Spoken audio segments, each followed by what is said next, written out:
Roman Reigns কিন্তু এবারে ব্রুটালভাবে attack করতে চলেছেন সেথ রোলিন্সকে। আপনারা যেমনটা জানেন, সামার স্ল্যামের পরবর্তী ইভেন্টে ব্রনসন রিড এবং ব্রন বেকার মিলে রোমান রেন্সকে যেভাবে ব্রুটালভাবে অ্যাটাক করেছিল, অনেকেরই ধারণা ছিল যে রোমান রেন্সের পরবর্তী স্টোরি লাইন কন্টিনিউ হবে ব্রন বেকার বা ব্রনসন রিডের সাথে। কিন্তু বর্তমান সময়ে নিউজ এবং স্পয়লার থেকে জানা যাচ্ছে যে তেমনটি হচ্ছে না। অর্থাৎ রোমান রেন্স কিন্তু এবারে ব্রুটালভাবে অ্যাটাক করে দেবে সেথ রোলিন্সকে এবং চ্যালেঞ্জ করে দেবে ডাব্লিউডাব্লিউই টাইটেলের জন্য। আপনারা সকলেই জানেন যে ক্লাস ইন প্যারিসে সেথ রোলিন্স মুখোমুখি হবেন জে উসো, এলে নাইট এবং সিএম পাঙ্কের বিরুদ্ধে। তো এটা নিয়ে অনেকেরই ধারণা যে ক্লাস ইন প্যারিসের পরবর্তী সময়েও সেথ রোলিন্সের স্টোরি লাইন এদের সাথেই কন্টিনিউ হবে। কিন্তু ডাব্লিউডাব্লিউই অফিসিয়াল বেশ কিছু ওয়েবসাইট থেকে জানা যাচ্ছে যে তেমনটি হবে না।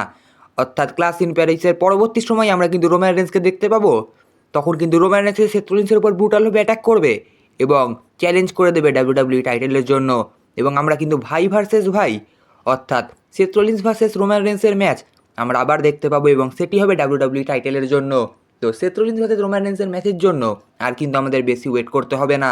অর্থাৎ রোমান রেন্স এবং সেথ রোলিন্সের মধ্যে ডাব্লিউডাব্লিউই টাইটেলের মধ্যে ম্যাচ দেখা কিন্তু আমাদের আর কিছু মাত্র সময়ের অপেক্ষা। কারণ ডাব্লিউডাব্লিউই কিন্তু অফিসিয়ালি জানিয়ে দিয়েছে যে রোমান রেন্স এবং সেথ রোলিন্স পরস্পর মুখোমুখি হবে ডাব্লিউডাব্লিউই টাইটেলের জন্য।